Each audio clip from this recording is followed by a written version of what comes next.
a public broadcaster, I think that contributes to the spread of disinformation, and social cohesion is therefore affected. It's not about any sort of command and control of the media system that you may see in other countries, but indeed in part of an integral to a healthy democracy. So what is social cohesion?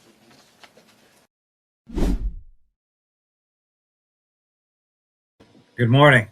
Happy Family Day. I hope you had a great weekend. If this is Family Day in your province, I hope you have a chance to celebrate. I'm trying to do that today. Thank you for watching. It's David Creighton broadcasting to you live from the Ottawa area. We've got a lot of news to cover today. Thank you so much for being here. You're watching Stand on Guard. The station, the channel is Creighton's Right. And we'll be back in mere moments. The Prime Minister lied and his minions continue to lie. Your home is your castle. We're calling on the government to introduce and immediately pass the Stand on Guard law. But we also need to resolve to resist.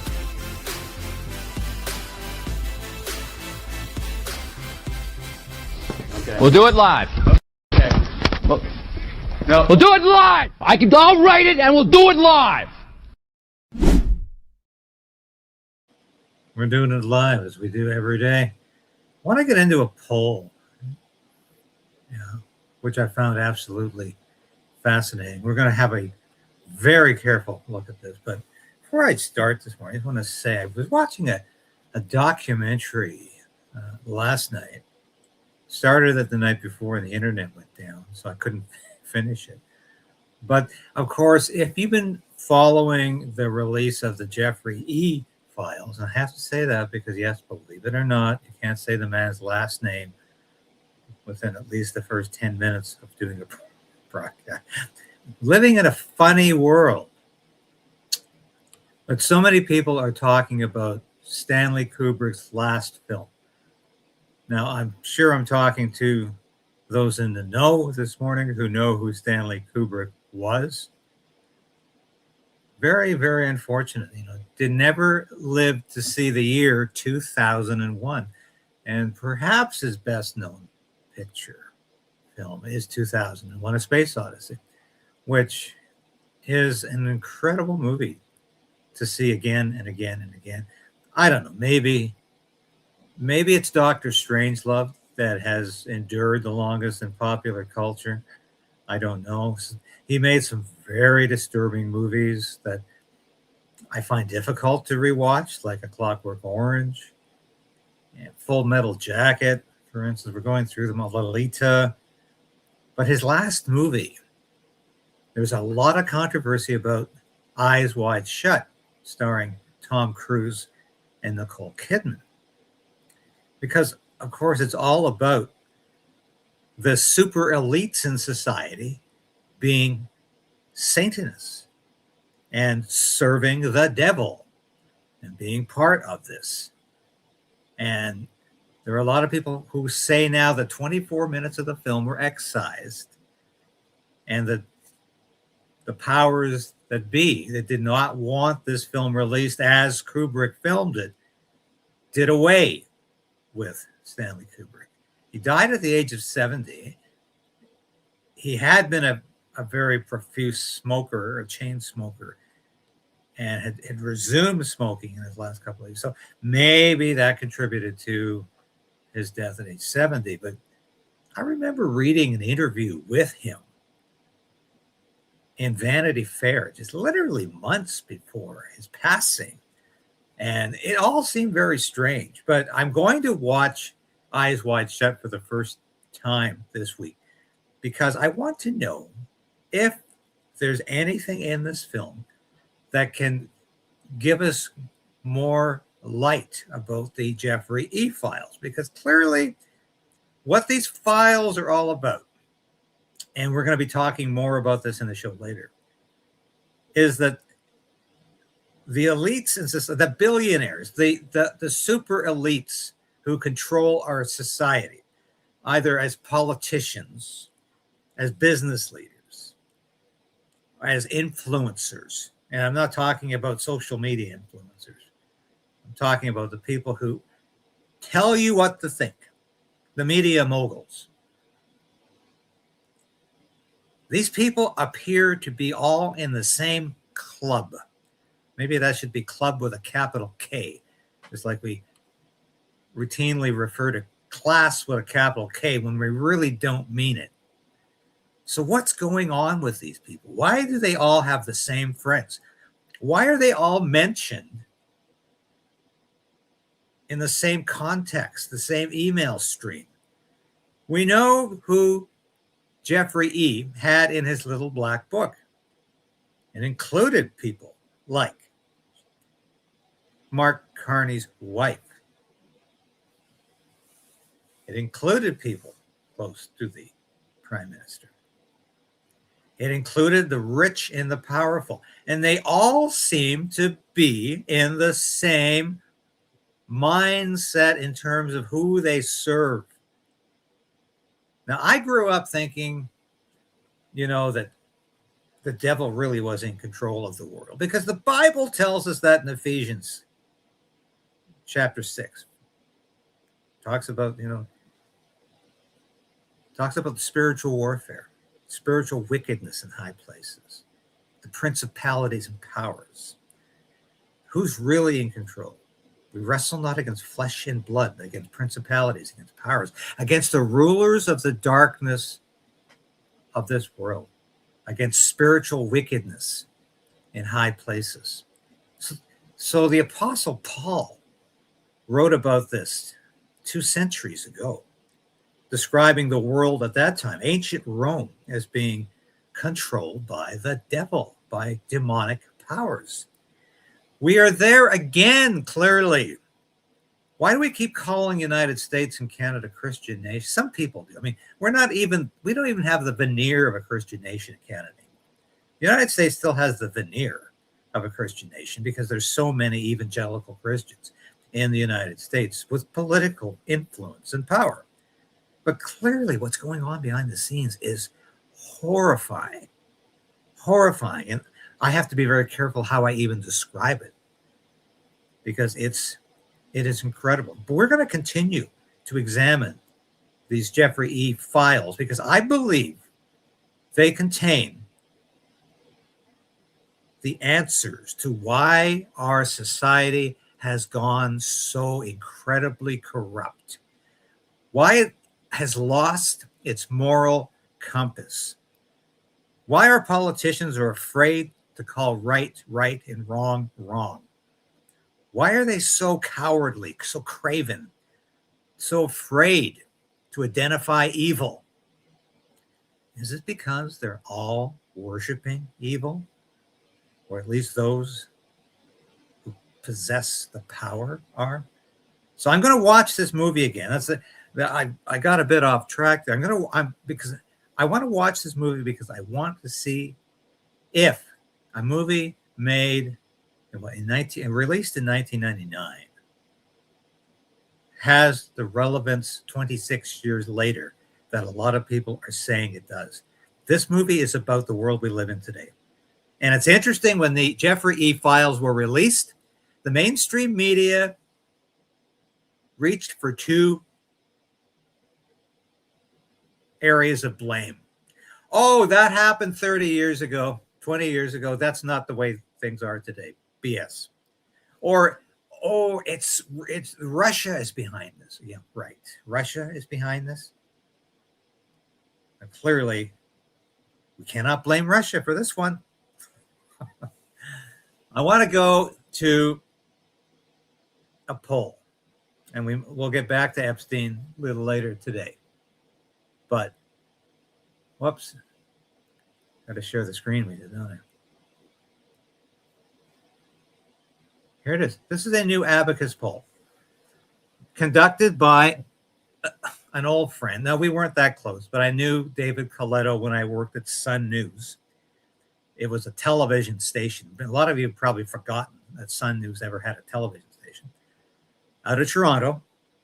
It lasted for about 6 to 8 months, basically imploded because it didn't have advertising revenue. But I was first of all, writer, editor, producer at Sun News. Didn't last very long.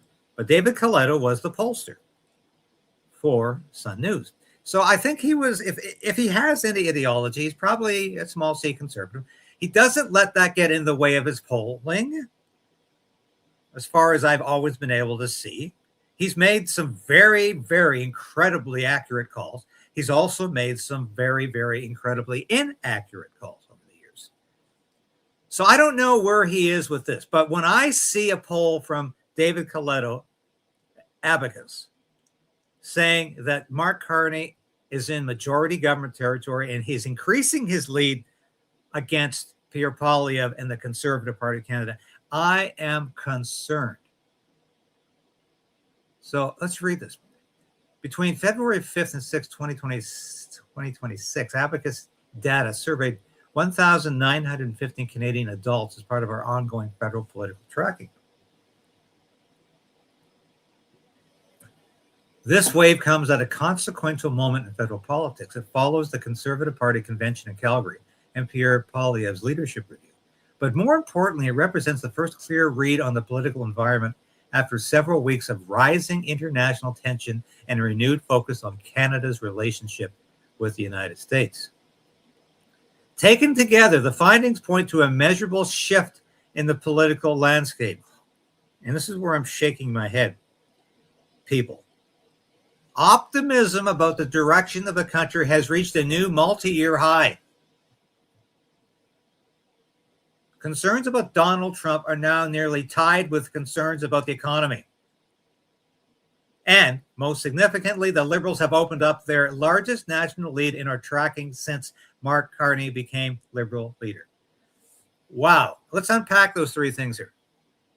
Can you tell me, I invite you in the comment section right now, can you tell me what the hell you are optimistic about? If you are, or what do you think Canadians have to be optimistic about? We have the highest food inflation in the industrialized world. We have some of the highest housing prices in the industrialized world. It's impossible to rent an apartment in the city unless you're making $150,000 a year at least. So I don't know what Canadians have to be optimistic about. And if you wondered what I meant with not again, Donald Trump is being painted as the enemy. And this all says to me it's election time again. Because Mark Carney wants an election. He wants a majority government. He doesn't want to keep bartering back and forth with the NDP, getting a conservative here and there, winning a by-election here and there. He wants a clear-cut majority because he wants to shove his agenda down your throat. No other way to describe it. And this all indicates that that's going to happen. Unless we can get the word out that Mark Carney's running the most corrupt government in the history of Canada.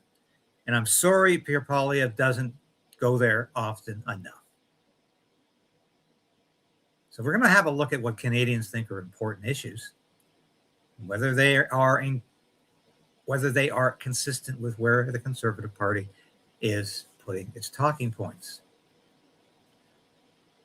But once again, Mark Carney wants to have another election where Donald Trump is the nemesis, the bête noire, the existential threat to Canadian democracy, the existential threat to Canada's sovereignty.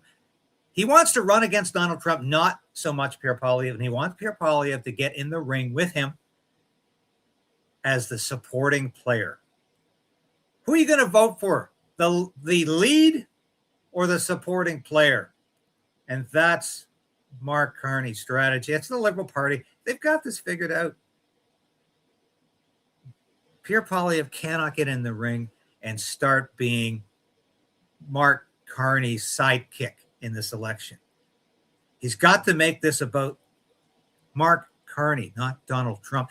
This election has to be about how corrupt the Mark Carney government is, how awful the Mark Carney government is in its invasion of property rights, as we saw in Edgewood, BC at Universal Ostrich Farms, and its invasion on free speech, as we see with numerous bills before Parliament right now. Mood. Optimism reaches a new high.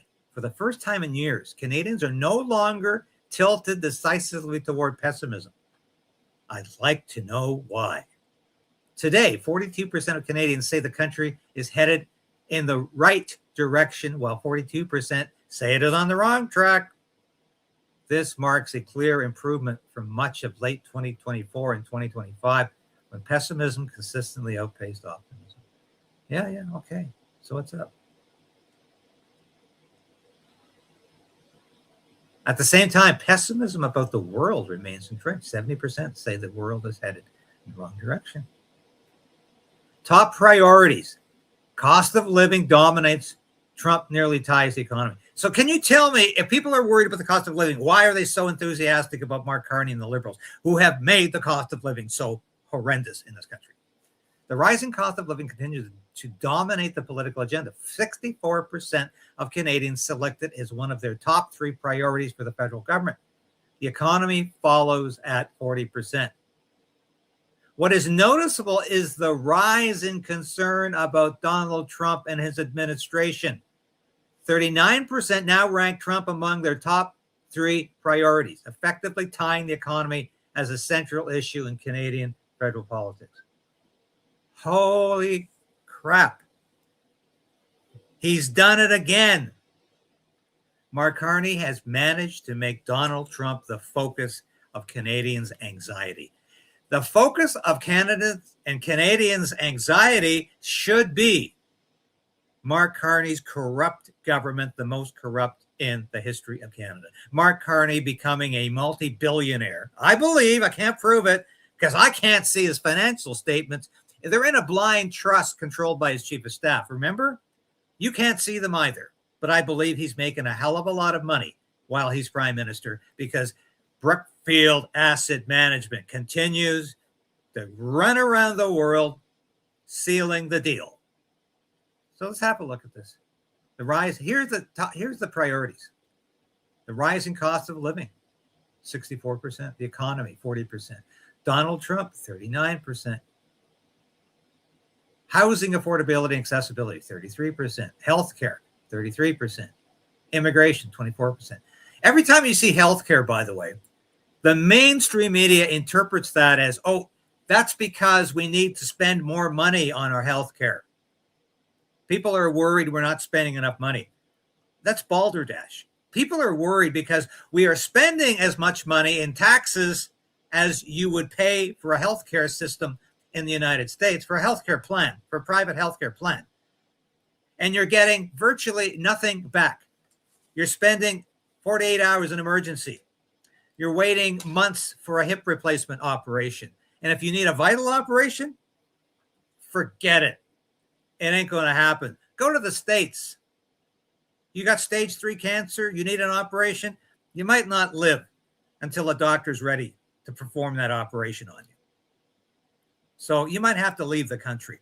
That's why people are concerned about healthcare in this country. Not because we need to spend more money on it.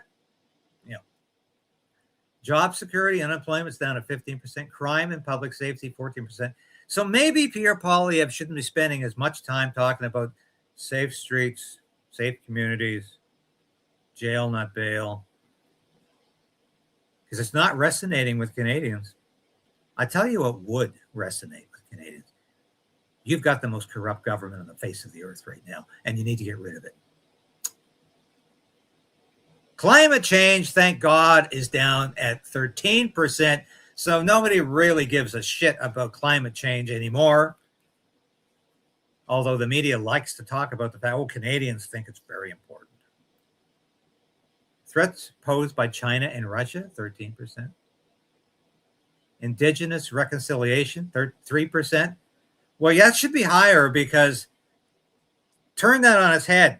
We've got to end Indigenous reconciliation if it means giving up are private property to so-called indigenous title, or entitlement is what it really is. So that should be an issue.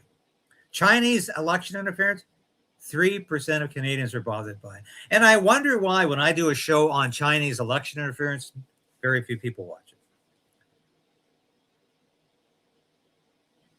Housing affordability, yes, we see that. Which party is best on the issues?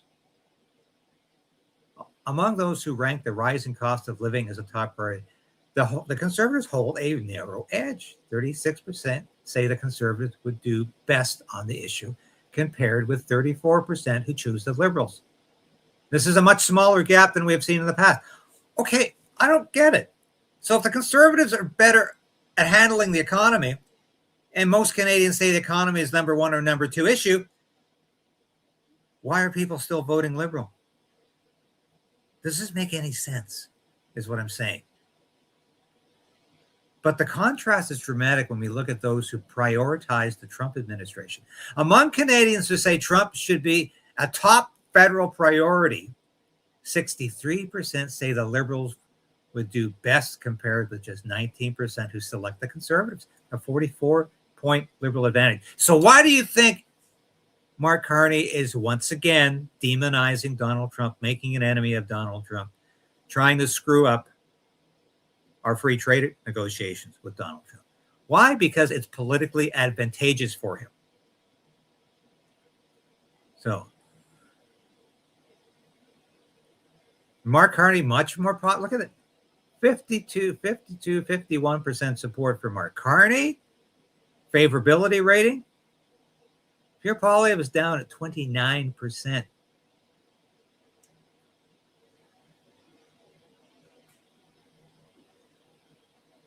No, sorry, that is the unfavorable. Only 29% view Mark Carney unfavorable. Whereas Pierre Poilievre has a net unfavorability of -7, net favorable -7,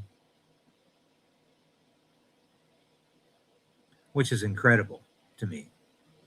So his unfavorability is at 43%. His favorability is at 34%. Sorry, it's microscopic text there. And here's the numbers. Current vote share, 44%. Liberal, 37%. Conservative, 8% NDP. That's majority government territory, people. John Chrétien used to get majority governments every time with 43%. So that could happen again. And amongst those committed to vote, the Liberals have an even higher advantage. Liberals ahead in BC. Why? Oh, yeah, strong Tory support, 61% in Alberta and Saskatchewan, Manitoba. But they ain't going to win an election with that. And once again, they're falling behind Ontario. So I'm looking at this, people, and I'm saying, what the hell is wrong with Canadians? Now, look at this. Age and education continue to divide the electorate. The Conservatives perform best among middle-aged Canadians, which would include me. I'm a middle-aged Canadian. I'm not a baby boomer. I guess I'm the Generation X or bust. Well, the Liberals hold a substantial lead among those 60 and over and remain competitive among younger voters. Competitive. So in other words, they're behind with younger voters, but it's the older people that want Mark Carney to remain prime minister. Incredible. All right. I think we probably looked at this for long enough. Yeah, we've been on here quite a while. So I wanted you to see that. I think it's incredibly important that we understand what we're up against. Very, very important. Now, I want to get to the Jeffrey E. files and what they mean for you and I, because it's chilling, absolutely chilling, what is being revealed here. And you know what's even more chilling is that the FBI doesn't want to do anything about it. The RCMP doesn't want to do anything about it. The Trump administration doesn't want to do anything about it any more than the Biden administration wanted to do anything about it. I have been trying to write a column about this for the last week, and I don't know what to say, because I can say what I want for a Substack, but for the media outlets that I work for, it's basically not kosher to be criticizing Donald Trump, MAGA, or the Trump administration. And I don't know how I can talk about the Jeffrey E. files without being a little bit critical of the way these have been handled by the Trump administration. I really don't know how. So it's a mystery to me. Now let's have a look at some incredible material. Oh, here we go. And this is hard to look at, folks. It's really hard to look at. By the way, my week in review yesterday got absolutely stomped on by the algorithm, as we like to say. And thank God for Thomas Massey. And, you know, he's clued into the fact that the Sultan that we talked about, Sultan Ahmed bin Sulayem, here's the Wall Street Journal story saying he either resigned or was fired. The Sultan we outed resigned today. Is this your new gig? Defending pedos?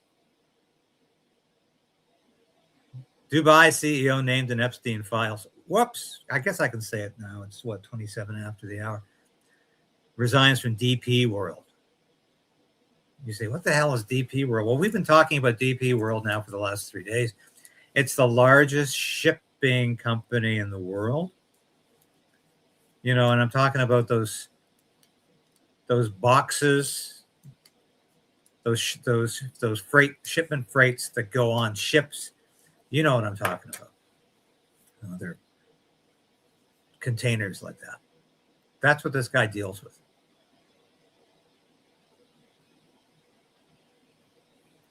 You know, and I have to put my glasses on again. This week, the Justice Department identified bin Sulayem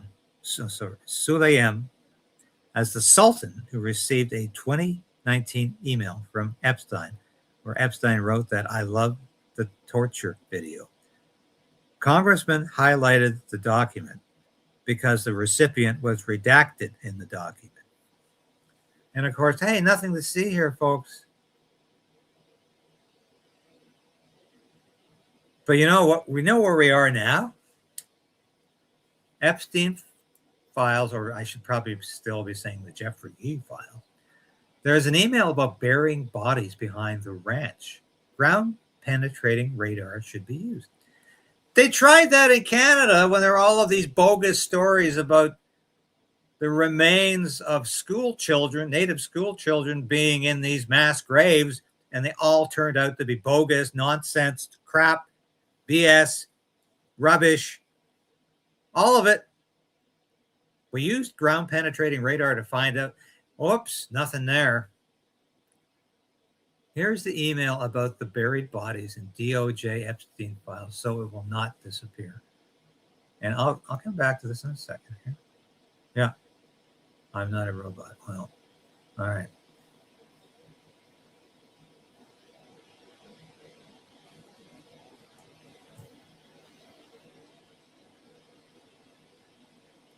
No, I got to go back. I got to go back again. I got kicked off. Oh, that is interesting.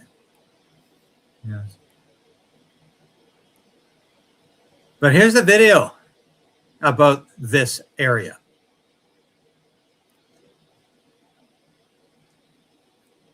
So we're going to go back to that in a second here.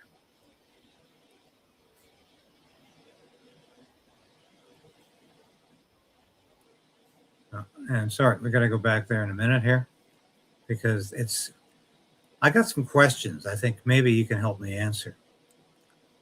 Because I find I find so much of this to be inexplicable, absolutely inexplicable. So we need to get some ground penetrating radar here. Yes, we do. And here's a great post from Mario Nawfal. So Epstein had a private desert kingdom with a mansion, an airstrip, young girls being trafficked across continents, and law enforcement searched his island, his New York City mansion, his Paris place, his Palm Street estate. But the massive ranch where half the survivor stories happen? Not once. Nope, not touched. Not once. The DOJ literally told New Mexico, don't investigate. We got this. And then didn't search the ranch. And now the FBI won't even comment. Imagine the 10,000-acre crime scene sitting out there like, hello, anyone? Maybe check the basement, the barn, the mansion? But sure, tell us again how they were, quote, doing everything possible, unquote. This is beyond belief. I'm going to get back to Randy Hillier's comment here, but we covered this. We covered this quite extensively. All right. Here's Jason Kenney, a former Conservative Party of Canada member of Parliament, former cabinet minister in the Stephen Harper government. He was defense minister. I remember Jason very well. I've known Jason since he was a Reform Party MP, one of the youngest MPs in the House at the time. Here's Jason Kenney defending Mark Carney. Right-wing influencers, quote unquote, like, oh, it's a bad word, who keep attacking Prime Minister Carney with the 69 references in the Epstein files. Nonsense need to stop. I ain't going to show this piece of crap here, but why is Jason Kenney, who of course was the COVID king, the COVID mandates king, who couldn't enforce enough of these ridiculous, absolutely ineffectual and ineffective mandates while he was premier of Alberta till they finally turfed the SOB, why is he now defending Mark Carney? Holy crap. I'd like to know. And this, what about Mark Carney's close friend, Reid Hoffman? Jeffrey Rath, my friend. Reid Hoffman is mentioned 2,600 plus times. Reid Hoffman stayed at the island. Reid Hoffman stayed at the ranch. Reid Hoffman stayed at the New York City townhouse. Reid Hoffman had a multi-year relationship with Epstein. Yeah. Wow. You're not going to hear any of this from Canadian media. And talk about what do we have to be optimistic about? The food professor says, think food inflation in Canada is high. You ain't seen nothing yet. Or as he says, you haven't seen anything yet. New food inflation data will be released Tuesday. It's tomorrow, February 17th. Early signals suggest January's rate could come in around 6.2%, a significant acceleration. Meanwhile, in the United States, despite tariff pressures and ongoing trade tensions, food inflation eased to 2.9%, down from 3.1% January. This gap matters. Canada's food inflation problem isn't cyclical, it's structural. And until we address the policy choices and market rigidities driving costs through the system, price pressures will persist. Brace yourself. Wow. We have been covering all of this. And here's an interesting question from Randy Hillier. And you talk about going from influencer to outside of the door. Randy Hillier, who at one time was a member of Parliament for an Ottawa suburb riding, well, technically just outside of Ottawa, Carleton Place, really. To all Canadian Conservatives, those who are disenchanted with the political options in Canada, would you vote in support for a party with a similar vision and policy for Canada? Randy writes in response to Rupert Lowe MP, who posted on February 13th, I am today launching Restore Britain as a national political party. Join us. This is a question I put out there for all of you today. I'm not saying, oh, we need another political party, and I don't care what the effect is going to be. Obviously, we've already got two conservative parties in Canada. We have the People's Party of Canada, which is getting 1 to 2%. It's not poised to become the next government. Maxime Bernier is not poised to be the next prime minister. It's cutting in a little bit to the conservative support, but it's certainly not going to be the next government. Do we need another political party in Canada? I don't know. What do you think? Another political party that says it's time to end the Uniparty. Clearly in the United States, there is a movement afoot to have a third party, a viable third party to replace the Republicans and the Democrats, because both of them are acting very much alike at times. So I don't know what the answer is here. I don't know what the answer is. I'm asking you. I know if we had another political party in this country, it would split the vote, but would it split the vote evenly? Are there enough liberals who are fed up with the Liberal Party? I don't know. I would hazard to guess not. I think most of the people who are disenchanted would tend to be small c conservative and small l libertarians. So anyway, I think we've gone through this quite extensively, and this is a bit of an offbeat broadcast. And by the way, I see my numbers are being stomped on again. Thank you, YouTube, for doing this to me every bloody day, not sharing my material. This is why I have to rely on the good people out there to do that for me, because YouTube won't. YouTube will sit on my broadcasts and not share them. And it's because if you're not a propagandist, if you dare to ask questions and you're not in anybody's pocket, which I am not, God help you when it comes to the algorithm. But I've got to ask you this, folks.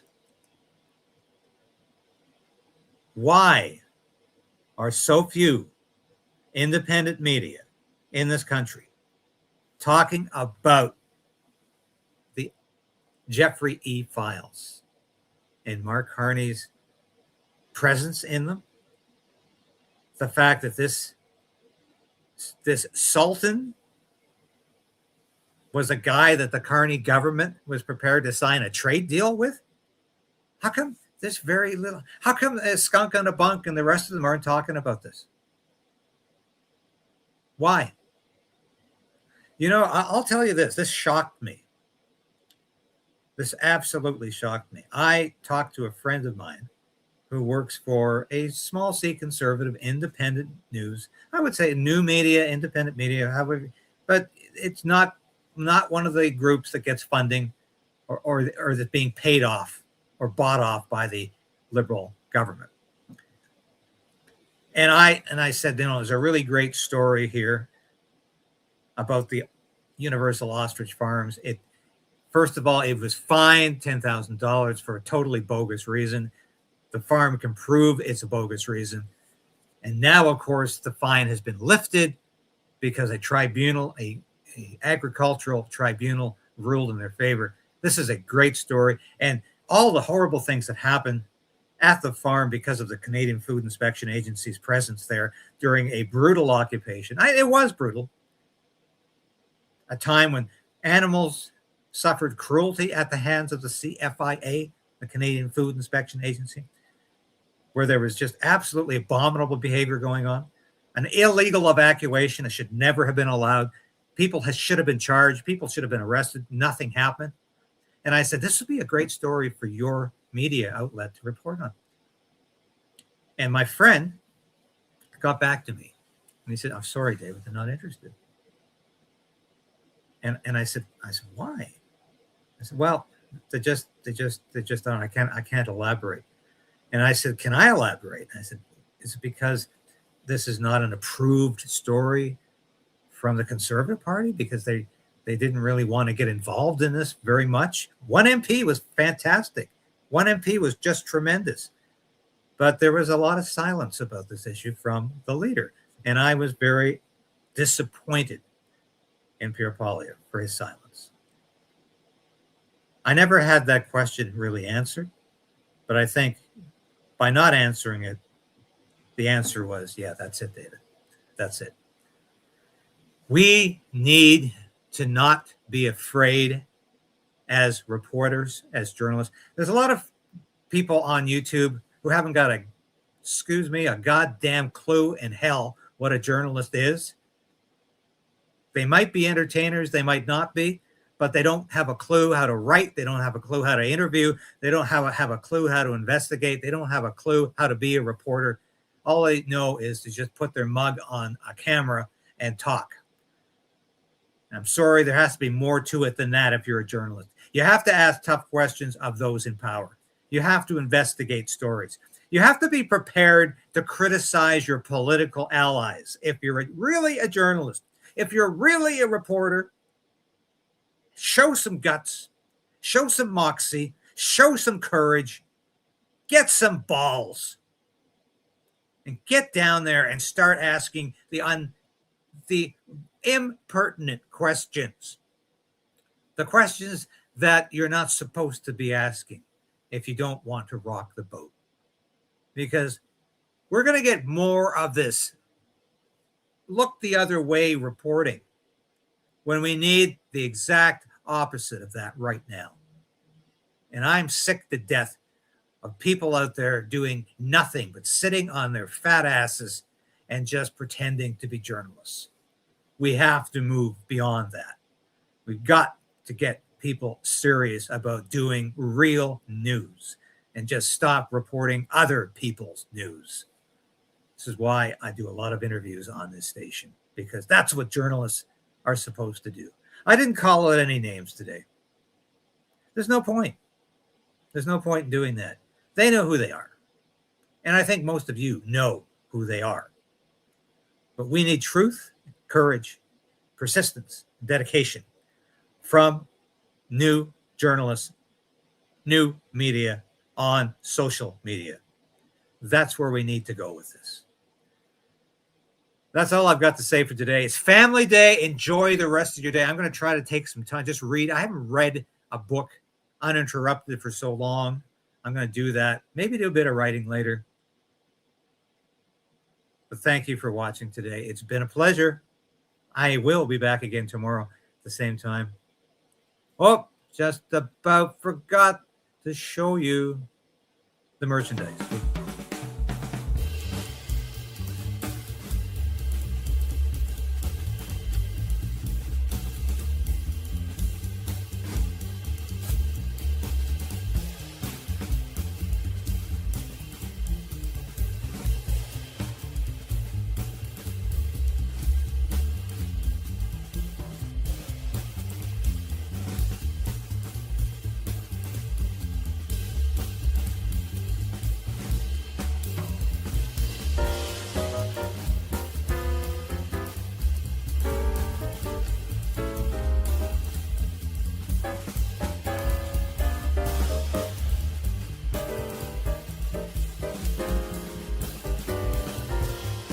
Who cares?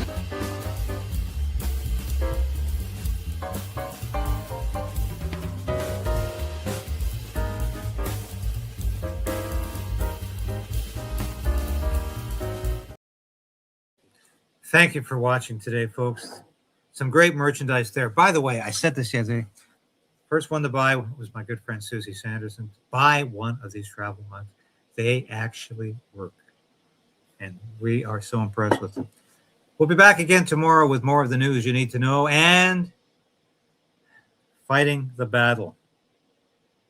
Because if we don't fight, not everybody is going to fight.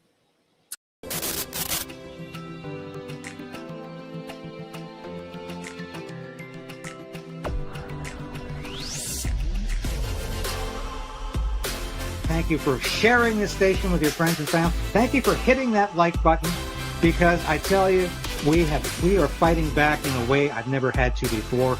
because I'm going to keep this station on the air. I am going to keep fighting for freedom. I'm going to keep fighting for justice and truth. And I am damn determined to resist this Carney government in any way possible as it encroaches upon our individual freedom. And it will continue to do that, mark my words. I'll be back again tomorrow. Same time, same place. 10 a.m. This has been David Creighton, broadcasting live from our nation's capital in Ottawa. Thank you for watching. We'll see you again tomorrow.